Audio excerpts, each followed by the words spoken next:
Abran conmigo sus Biblias en Habacuc 2, de los versículos 6 al 14. Hemos estado por varios sermones en el capítulo 2, el versículo 4. El alma que no es recta se enorgullece, mas el justo por la fe vivirá. Y nuestra meta siempre fue que la Iglesia Bíblica de Fort Pierce conozca profundamente, con lujo de detalles, la doctrina de la justificación por fe en Cristo solamente. Que ninguno, ni visitas ni miembros, tengan duda qué es y qué significa ser justificados por la fe en Cristo solamente. Así que ahora avanzamos en la historia y Habacuc, el profeta, ha cuestionado a Dios de una manera muy atrevida. Solamente el Señor tiene el poder de conocer cuando un corazón cuestiona de manera pecaminosa o cuando un cristiano lucha legítimamente con Dios como Jacob.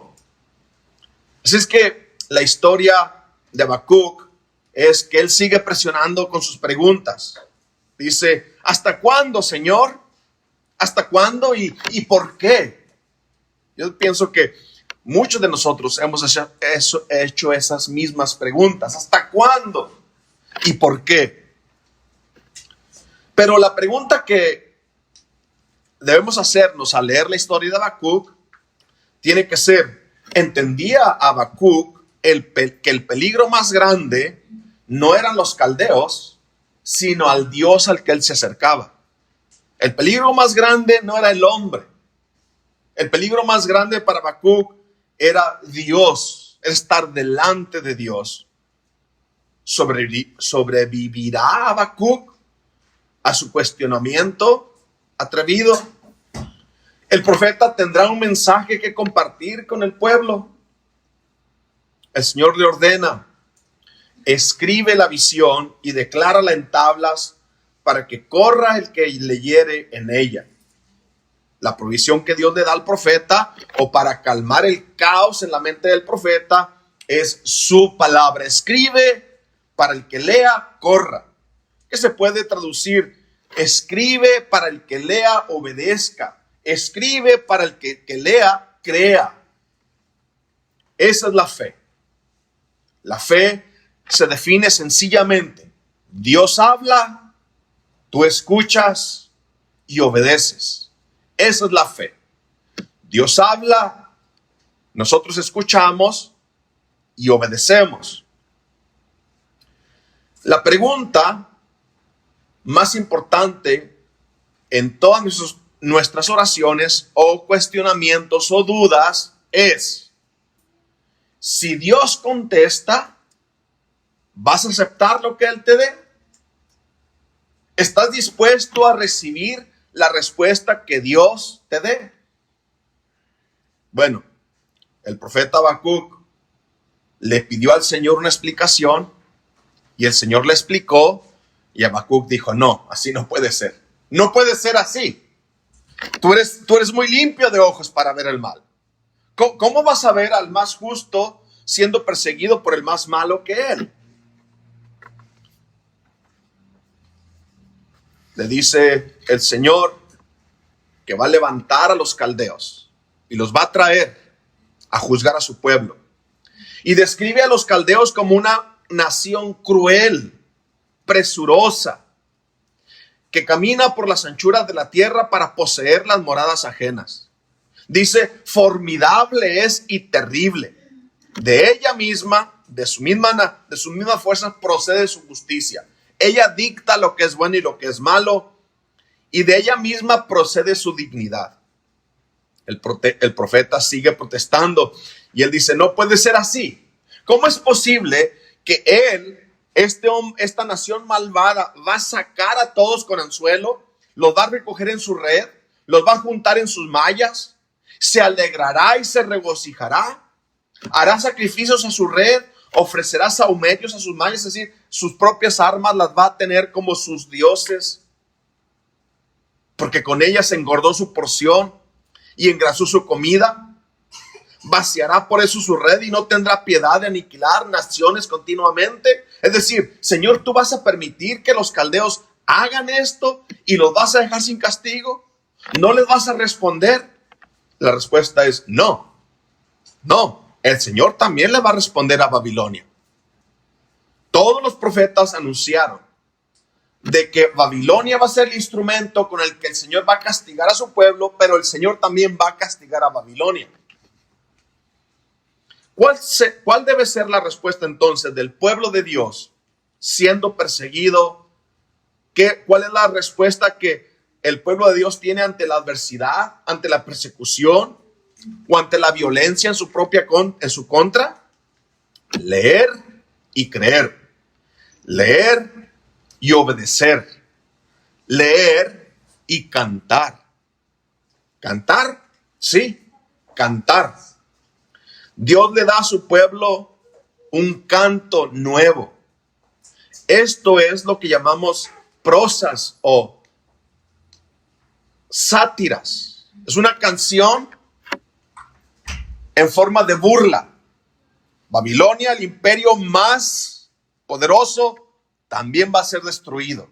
Y Dios le da a su pueblo 5 prosas o 5 versos, 5 temas de canción en forma de sátira, es decir, que el pueblo puede cantar que su enemigo será juzgado por Dios, no quedará sin castigo. Habacuc 2:6, la Biblia de las Américas lo traduce así: ¿no pronunciarán todos estos contra él una sátira y burlas e intrigas contra él? Vamos a ver en esta mañana las primeras 3 prosas. Así que dividiremos nuestra porción de la escritura de esta manera. La primera es los bienes terrenales frente al conocimiento de la gloria de Dios, porque la primera parte termina en el versículo 14 diciendo que el Señor lo va a hacer porque la tierra será llena del conocimiento de la gloria del Señor a través del juicio contra su pueblo y el castigo contra aquellos que usó para enjuiciar o castigar a su pueblo. ¿Estás entendiendo? Increíble. Dios va a usar a Babilonia para castigar a su pueblo, pero Dios dará o exaltará o exhibirá el conocimiento de su gloria en las dos: en la disciplina y el castigo de su pueblo, y en el castigo para destruir a los enemigos de su pueblo que usó como instrumento para castigar a su pueblo. Los bienes terrenales frente al conocimiento de la gloria del Señor. Versículos del 5 al 8. Y también el que es dado al vino es traicionero, hombre soberbio, que no permanecerá. Ensanchó como el Seol su alma y es como la muerte, que no se saciará. Antes reunió para sí todas las gentes y juntó para sí todos los pueblos. No han de levantar todos estos refranes sobre él y sarcasmos contra él y dirán: ay del que multiplicó lo que no era suyo. ¿Hasta cuándo había de acumular sobre sí prenda tras prenda? ¿No se levantarán de repente tus deudores y se despertarán los que te harán temblar y serás despojo para ellos? Por cuanto tú has despojado a muchas naciones, todos los otros pueblos te despojarán a causa de la sangre de los hombres y de los robos de la tierra, de las ciudades y de todos los que habitan en ellas. La segunda prosa, vamos a verla con el título de las ganancias injustas frente al conocimiento de la gloria de Dios. Los versículos del 9 al 11. Ay del que codicia injusta ganancia para su casa, para poner en alto su nido, para escaparse del mal. Tomaste consejo vergonzoso para tu casa, asolaste muchos pueblos y has pecado contra tu vida, porque la piedra clamará desde el muro y la tabla del enmaderado le responderá. El tercer encabezado veremos la edificación de poderes frente al conocimiento de la gloria del Señor, versículos 12 y 14. Del 12 al 14. Ay del que edifica la ciudad con sangre y del que funda una ciudad con iniquidad. ¿No es esto del Señor de los ejércitos? Los pueblos pues trabajarán para el fuego y las naciones se fatigarán en vano, porque la tierra será llena del conocimiento de la gloria del Señor, como las aguas cubren el mar. Entonces el juicio contra su pueblo, usando a la nación más sangrienta, y luego el juicio contra la nación más sangrienta por el mismo Señor que la usó para castigar a su pueblo. Veamos entonces nuestro mensaje de esta manera. Primero comenzamos con los bienes terrenales frente al conocimiento de la gloria del Señor. Así es que Dios, a través de su pueblo, profetiza el castigo y condenación de los impíos. Es decir, que anunciamos que ningún pecado quedará sin castigo. Anunciamos de un juicio final. Antes de que llegue, estamos profetizando que viene un juicio y que ningún pecado quedará sin ser expuesto y ningún pecador quedará sin ser expuesto a la justicia de Dios. Tesalonicenses del capítulo 1, del versículo 6 al 10, nos dice claramente así: porque es justo delante de Dios pagar con tribulación a los que os atribulan, y a ustedes que son atribulados, darles reposo con nosotros, cuando se manifieste el Señor Jesús del cielo, desde el cielo, con los ángeles de su poder. Y escuchen: en llama de fuego, para dar retribución a los que no conocieron a Dios, ni obedecen el evangelio de nuestro Señor Jesucristo, los cuales sufrirán pena de eterna perdición, excluidos de la presencia del Señor y de la gloria de su poder, cuando vengan aquel día para ser glorificado en sus santos y ser admirado en todos los que creyeron. Aquellos sufrirán eterna perdición y estos será glorificado en sus santos, es decir, sus santos gozarán del regreso de Cristo, por cuanto nuestro testimonio ha sido creído entre ustedes. Veamos primero la aplicación de este principio en los caldeos, después en los judíos, y luego una aplicación a nuestras vidas, es decir, los bienes terrenales frente al conocimiento de la gloria del Señor. La gloria del Señor, o no poder ver la gloria del Señor, hace instintivamente que el hombre trate de acaparar todo aquí en la tierra. Su Dios está aquí. Su Dios es lo que alcance a agarrar, lo que alcance a amontonar. Pero el que conoce la gloria del Señor, las cosas de este mundo no son o no pueden estorbar en el disfrutar de la gloria o el conocimiento de la gloria del Señor. Veamos entonces en la vida de los caldeos. La historia del rey de Babilonia, Nabucodonosor, todos la conocen, ¿cierto? Cómo Dios lo humilla hasta hacerlo comer pasto como animal, hasta que reconoce que no hay poder más grande que el Dios de los cielos.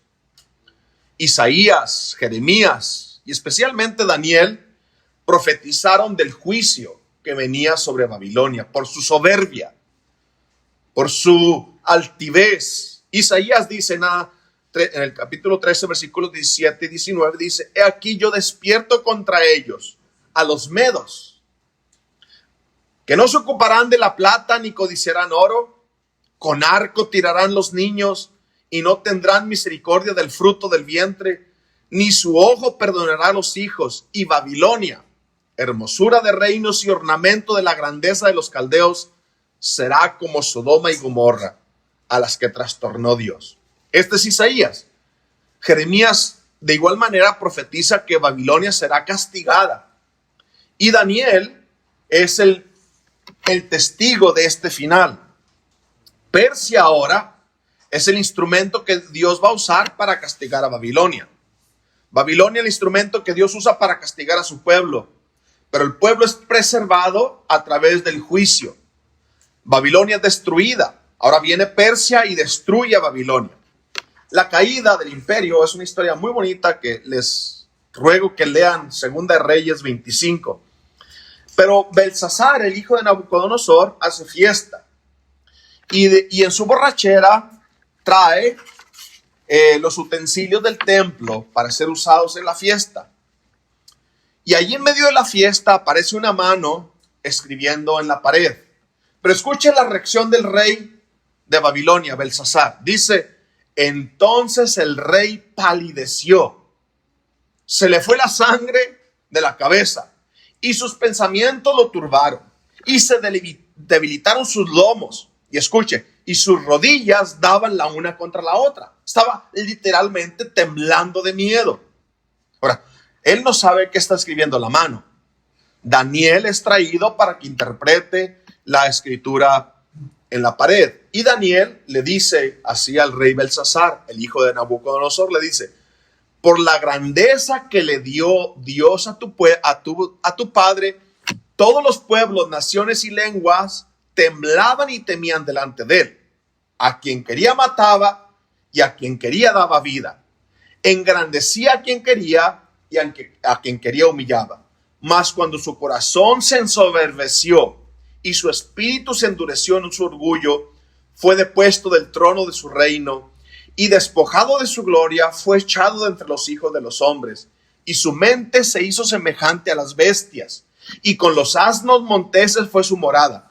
Y hierba le hicieron comer como buey, y su cuerpo fue mojado con el rocío del cielo, hasta que reconoció que el Altísimo Dios tiene dominio sobre el reino de los hombres, y que pone sobre él al que a él le place. Dice, y tú, su hijo Belsasar, no has humillado tu corazón, conociendo la historia, sabiendo todo esto. Entonces la escritura dice así, Mene, Mene, Tekel, Uparsin.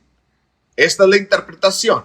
Mene, contó Dios tu reino y le ha puesto fin. Tekel, pesado has sido en la balanza y fuiste hallado falto. Pérez, tu reino ha sido roto y dado a los medos y a los persas. La misma noche fue muerto Belsasar, rey de los caldeos, y Darío de Media tomó el reino, siendo de 62 años. Así que los reyes de Babilonia, sin el conocimiento de la gloria del Señor, su instinto fue acaparar con soberbia y altivez. Nabucodonosor pudo humillarse. De alguna manera Dios le revela el conocimiento de la gloria del Señor, pero su hijo no aprendió.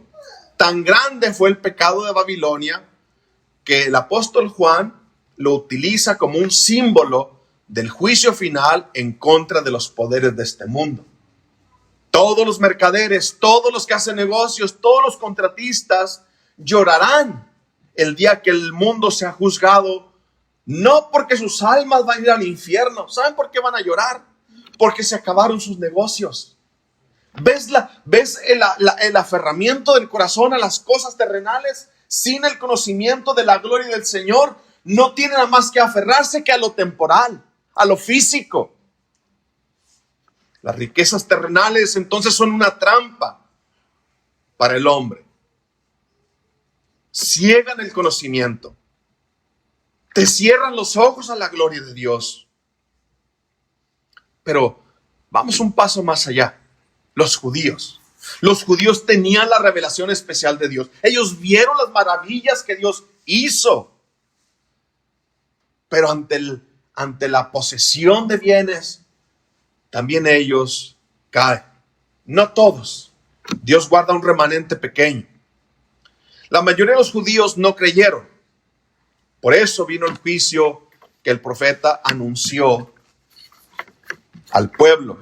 Nabucodonosor, el rey de Babilonia, vino contra Jerusalén, hizo a Joacim, el rey de Judá, lo hizo siervo por 3 años. Joacim muere, en su lugar reina Joaquín, su hijo. Viene Nabucodonosor por segunda vez y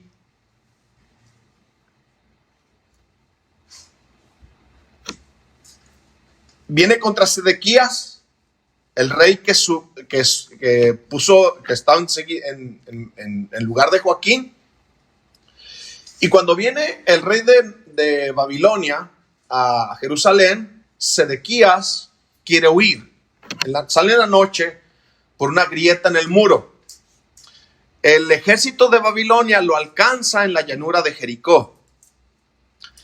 Allí lo toman preso, lo llevan a Babilonia y allí pronuncian sentencia contra el rey Sedequías. ¿Cuál es la sentencia? Degollaron a los hijos en su presencia y a él le sacaron los ojos y atado con cadenas lo llevaron a Babilonia. Así los judíos fueron llevados de su tierra en juicio contra su pecado a una tierra desconocida, a una tierra extraña. Ya no hay templo, no hay sacerdotes, no hay sacrificios. Tienen hijos, viene la segunda, tercera generación. Los judíos prosperan en Babilonia, aprenden el idioma de Babilonia, construyen sus casas, multiplican lo que no es suyo. Cuando Ciro, el rey de Persia, viene y destruye a Babilonia, los 70 años que había profetizado Dios que serían esclavos se cumplen. Y el rey de Persia les dice a los judíos: regresen a su tierra, reconstruyan las murallas, reconstruyen el templo del Señor. Ese es uno de los versículos más tristes de la historia. Regresaron 40,000 judíos, desanimados.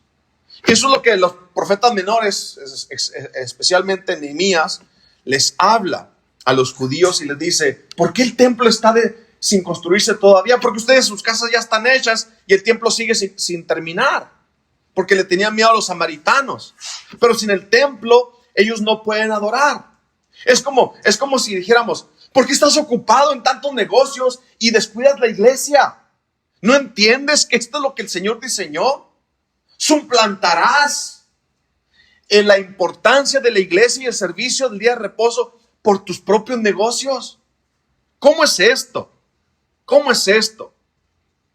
El pecado de los judíos que no regresaron es mayor que el de los caldeos. Los caldeos son paganos. Los judíos tienen la revelación especial. Ellos habían visto y habían conocido la gloria del Señor, pero prefirieron la gloria de los bienes terrenales que el glorioso conocimiento de la gloria del Señor. Por último, apliquémoslo a nosotros, aquí, en nuestros días, aquí, que esta misma canción nos confronte. El ay es ay del que multiplica lo que no era suyo.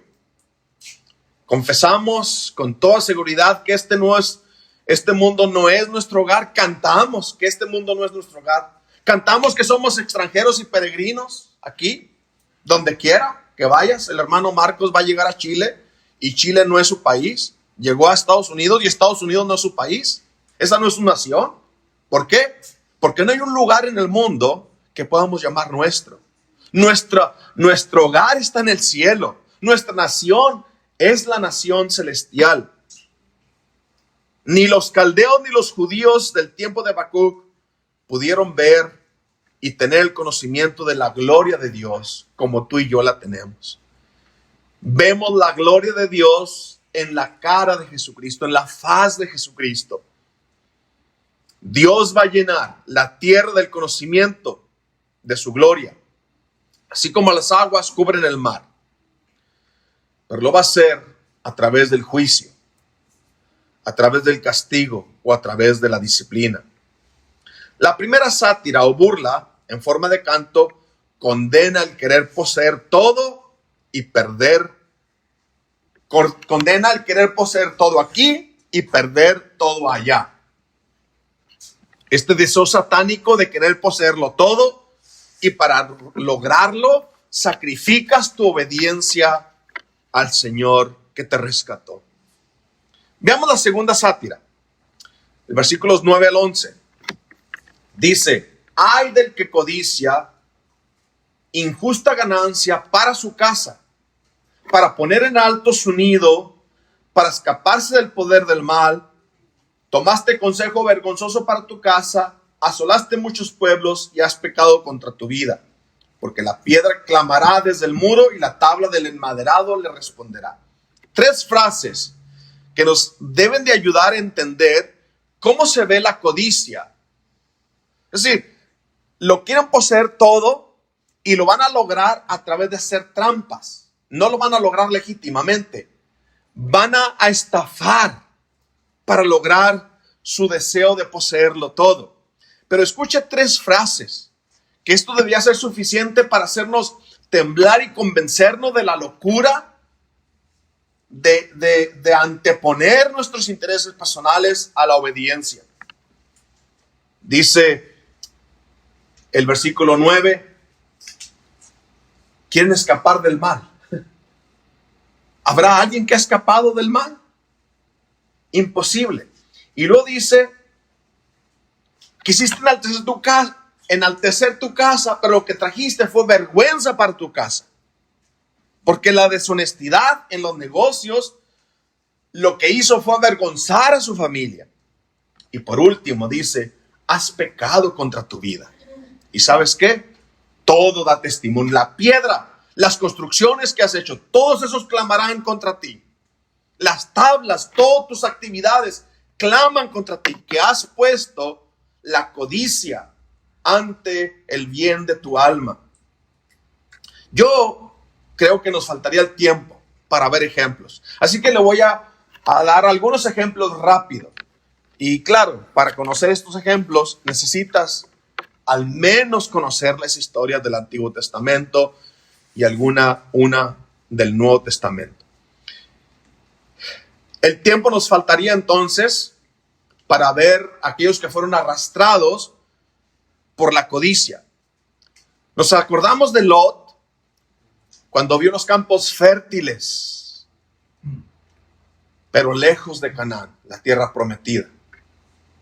Nos acordamos de la mujer de Lot, atada a las riquezas que se quedaban en Sodoma.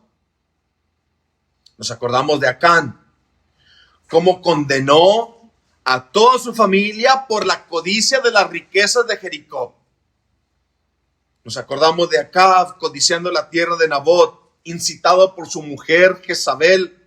Y tan grande fue este pecado que Jezabel es recordada en Apocalipsis como la reina o la prostituta o la prostitución de la religión falsa.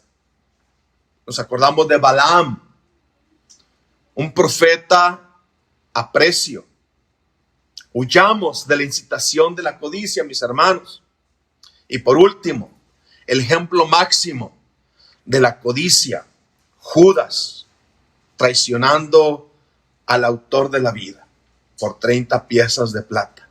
Mis hermanos, que Dios nos libre de la locura de pensar que podremos escapar del poder del mal. No podremos escapar.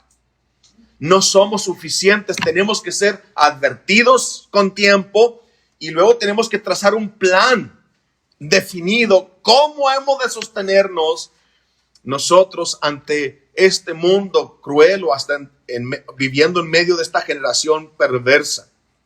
Salmo 10:6 dice, el hombre malo en su corazón dice, no seré movido jamás, nunca me alcanzará el infortunio. Estoy seguro, mi chequera está hinchada, mis propiedades son muchas, ¿qué me ha de pasar? Esa es tu confianza.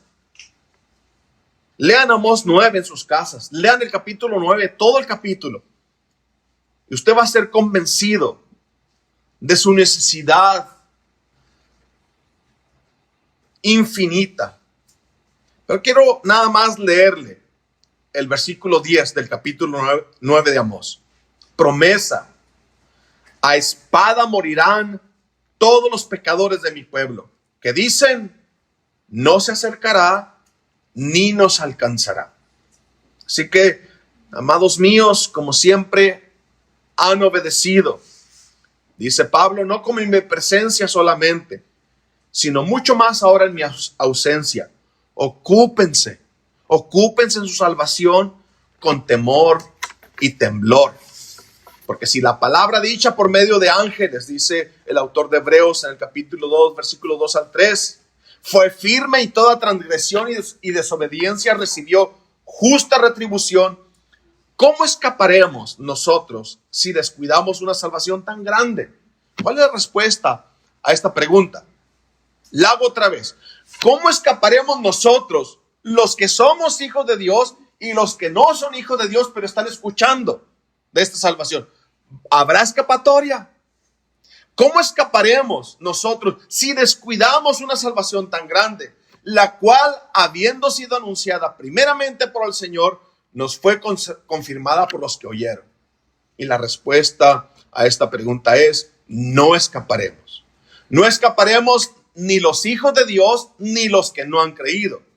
Unos serán juzgados para perdición eterna y otros serán castigados para que no se pierdan con el resto del mundo. Vamos a nuestra tercera prosa, los versículos 12 al 14. La edificación de poderes frente al conocimiento de la gloria del Señor. Vimos en primer lugar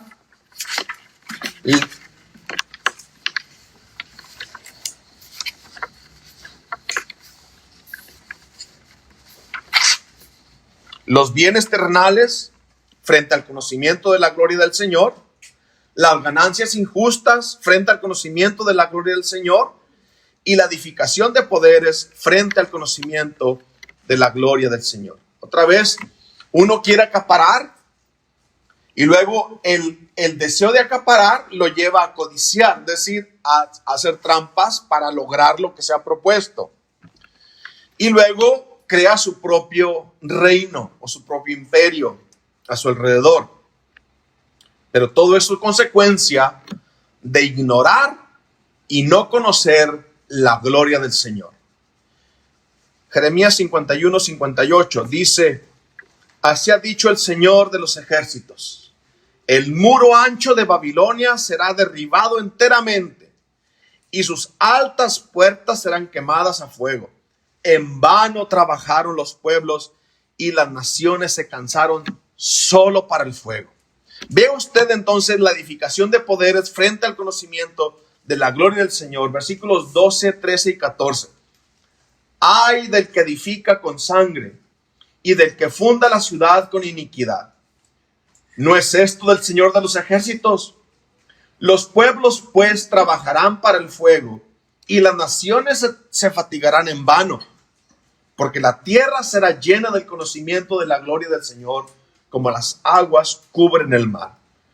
Los pueblos pues trabajarán para el fuego y las naciones se fatigarán en vano. ¿No es esto del Señor de los ejércitos? Esto es de parte del Señor de los ejércitos. Es decir, que Dios en su sabiduría engrandecerá su nombre entre los incrédulos para que su pueblo conozca su gloria. Aquellos recibirán un conocimiento del juicio de Dios para destrucción. Estos recibirán el conocimiento de la gloria del Señor a través de la tribulación y a través de la disciplina para no perderse. Dios va a guardar un remanente y este remanente es guardado a través del juicio. Recuerden ustedes, mis hermanos, que nuestra salvación o el contexto de nuestra salvación es el juicio de Dios. Yo se los he dicho muchas veces antes. Cuando el Señor nos rescató, hubo un juicio contra nuestro pecado. Pudimos ver la pecaminosidad de nuestro pecado y pudimos ver a Cristo como nuestro único Salvador. Y no voy a hacer la lista larga, pero piense usted, ¿qué significa que Cristo viene? ¿Qué significa que Cristo viene a redimirnos? Es decir, la etapa final de nuestra salvación, la redención de nuestros cuerpos, la glorificación de nuestros cuerpos para poder estar siempre delante del Señor. ¿Qué significa si no es el juicio final del mundo entero? Cristo regresa y en el momento en que Cristo regresa, unos son separados a la derecha, otros son separados a la izquierda. No habrá más ya evangelio. El juicio final llegará. Así que el juicio de Babilonia será para dar conocimiento de la gloria del Señor para destruirlos. Y luego el juicio o el castigo contra su pueblo será para guardar un remanente pequeño. Esto es de parte del Señor. Dará a conocer su gloria en el juicio, destruyendo a sus enemigos y castigando a su pueblo. Toda la grandeza de Babilonia, todas sus campañas políticas, sus campañas militares, sus conquistas, su poder, todo, absolutamente todo, solo será leña para el fuego. Qué frase tan agotadora. Realmente, mis hermanos, me cansé leerlo así. ¿Has probado la frustración de un esfuerzo muy grande para que solamente termine en un fracaso total? ¿Has probado siquiera de alguna manera? Ahora, multiplícalo al millón. Una vida entera buscando, siguiendo, amando solamente lo terrenal.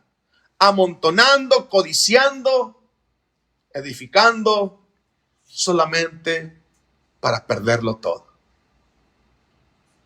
Salmo 39:6, ciertamente como una sombra es el hombre. Ciertamente en vano se afana. Amontona riquezas y no sabe quién las recogerá. Pero apliquemos este principio a nuestra vida. Dice Hebreos 2, del 1 al 3, por tanto, es necesario que con más diligencia atendamos a las cosas que hemos oído. Es necesario que seas diligente. No hay atajos para el crecimiento. No hay atajos para la disciplina. No hay atajos para la madurez. Atiende las cosas que estamos hablando o que hemos oído. ¿Para qué? Para que no resbales, para que no te deslices, porque si la palabra dicha por medio de los ángeles fue firme y toda transgresión y desobediencia recibió justa retribución, ¿cómo escaparemos nosotros si descuidamos una salvación tan grande, la cual nos ha sido anunciada primeramente por el Señor y después por los que la oyeron? Así que el Señor abra nuestros ojos al conocimiento de su gloria y viendo la gloria de Dios revelada en Jesucristo, seamos librados de la trampa de querer poseerlo todo y de hacer trampa en la busca de poseerlo. Y luego pensar, lo he logrado. El Señor no me castigó, lo hice, quizás se le olvidó, ya lo dejó pasar. Pero piensen, mis hermanos, Cristo es la mayor posesión que un hombre pueda tener. Y eso aquí y en la eternidad. Cristo es la mayor riqueza que un hombre puede tener. Y eso aquí y en la eternidad. Cristo es el mayor fundamento en el cual somos edificados como nación santa. Y eso aquí y en la eternidad. Si tienes posesiones terrenales y no tienes a Cristo, con toda seguridad será despojado de todo eso. Si tienes riquezas terrenales y no tienes a Cristo, eres de los hombres el más miserable. Pero tener a Cristo es poseerlo todo, aún sin tener nada. Ven a Cristo y sin poseer nada en la tierra, lo tendrás todo. Vamos a orar. Padre eterno, glorioso Señor, otra vez, la carne es insuficiente, nuestra mente es insuficiente, nuestra sabiduría es insuficiente. Oh eterno Señor, que tu Espíritu Santo tome esta palabra que ha entrado por los oídos, la grave en nuestro corazón y luego sean frutos de una vida que vive para agradar a Dios en todo. Te rogamos, eterno Padre, no permitas, Señor, te rogamos infinitamente, guárdanos del engaño, de las posesiones, de las trampas, de la codicia. Pues si tenemos a Cristo, ¿qué necesidad habrá de buscar las cosas temporales y perder las eternas? ¿Qué sentido tendrá exponer nuestra alma al peligro eterno para que nuestra carne disfrute de un placer temporal? Ayúdanos a pesar estas cosas, Señor, y haznos sabios, danos sabiduría para escoger lo que es bueno para nuestra alma, para nuestra familia, para nuestros hijos, y para que el mundo sepa y tenga conocimiento de la gloria de Dios en la faz de Jesucristo. La gloria del Señor sea nuestra meta final, nuestra guía segura. Te lo pedimos en el nombre de tu Hijo amado, Cristo Jesús. Amén.